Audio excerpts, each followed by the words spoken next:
go through a dismissive-avoidant breakup and you're ready to cut the cord with your dismissive-avoidant ex, but you're having a hard time doing so, while 90% of you logically knows that the relationship is over and that it's best to move on, that 10% keeps you psychologically and emotionally looped in.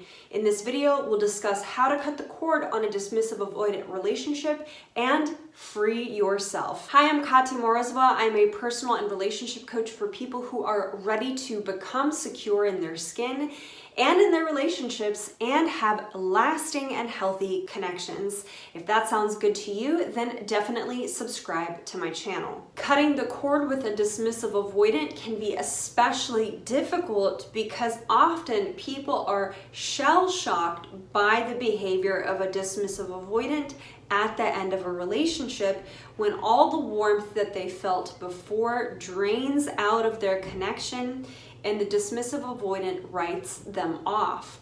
It's in this shock that people start to second-guess themselves, second-guess their reality, and second-guess the relationship that they shared. How you process that experience of shock or surprise and then reconnect to your own experience of what happened will predict how long it'll take for you to move forward. There are two reasons why it's so difficult to cut the cord on a DA. First is that breakups with a dismissive-avoidant push right into our abandonment wound. The abandonment wound is very old and is connected to our child consciousness. Child consciousness doesn't think logically and critically yet. Child consciousness doesn't believe that it can survive without its attachment figure. And child consciousness is dependent, helpless, and seeks authority and clarity outside of itself.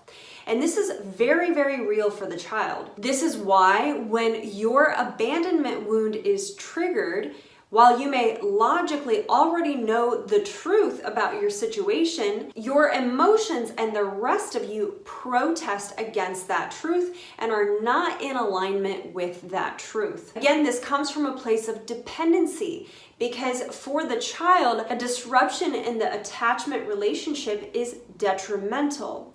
But as an adult, this child consciousness can play out subconsciously and rule our life, rule our emotions, and keep us looping, hanging on to someone who is no longer there. You're, in a sense, internally protesting the loss of your attachment figure. As an adult, what you need to understand is that you will be and are okay without this person, even if it doesn't feel that way. Now, let's talk about the second reason why it's so difficult to cut the cord from a dismissive-avoidant. And this goes for you too, even if you are securely attached. The coldness of a dismissive-avoidant post-breakup can really be difficult to reconcile internally. And especially if you had a passionate relationship. It can make you deeply second-guess yourself and your own experience.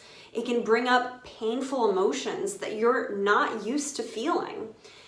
When we second-guess our reality, it can swipe our connection to how we experienced our relationship right out from under us. This is another example of child consciousness at work. When we're small, we're constantly pinging off of our attachment figure to inform us of what's real and what's not real. Are our thoughts and feelings valid? As adults, though, we are the ones who affirm our views and experience of life. When we're operating from child consciousness, we begin to feel that the only way we can know if it was real is if they come back and prove to us that it was. But that only keeps us waiting and hanging on. While their coldness, their radio silence, or absence may feel like a slap in the face, that doesn't have to take away from the very real love and connection that you shared. And you don't have to put your life on hold waiting for the answers that may never come. Unfortunately, not everyone knows how to manage conflict constructively or break up well. It's not something that was taught in school, and DAs especially are not well versed in emotional literacy. For instance, being able to track their emotions, track their experience, and then communicate it effectively. They may not even understand why they need to move away from the relationship, only that they have to. In fact, they may even think that being out of communication is the most honest thing that they can do that both preserves and protects them from feeling really painful emotions, and at the same time doesn't lead you on if they have truly committed to moving on. Everyone's coping strategies are different, and while you may feel that handling things a certain way will allow you to get closure and to move on, they may not share that as a truth. They may believe that self-preservation and detachment is the easiest way to move forward at this time. You will need to trust yourself and your experience of the relationship and understand that some people can just turn off or deactivate in ways that are entirely foreign to you. Trusting your reality looks like remembering that there were two people in the relationship, you and your ex-partner, and that you both have distinct realities and experiences of the relationship. And that just because you broke up and that your ex is treating you differently now doesn't mean that you didn't have a relationship that was meaningful to you.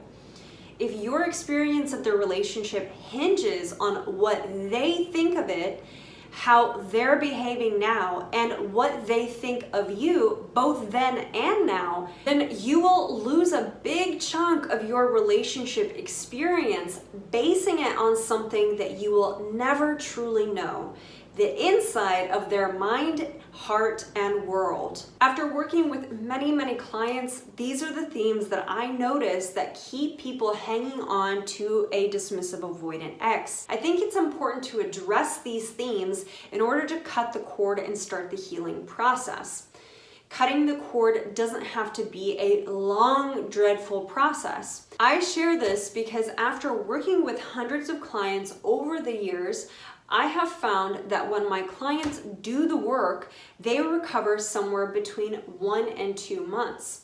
That's because in my work with my clients, we address the root of what it really keeps you hanging on so that you can finally move on. If you'd like support with healing emotionally, quelling the narratives and loops in your head, and feeling like yourself again, then definitely book a session with me. You can do that in the description below. Did you find this video helpful? If you did, go ahead and hit that like button and hit that subscribe button if you want to watch more videos on understanding your breakup using attachment theory so that you can heal, understand, have clarity, and attract healthy love back into your life.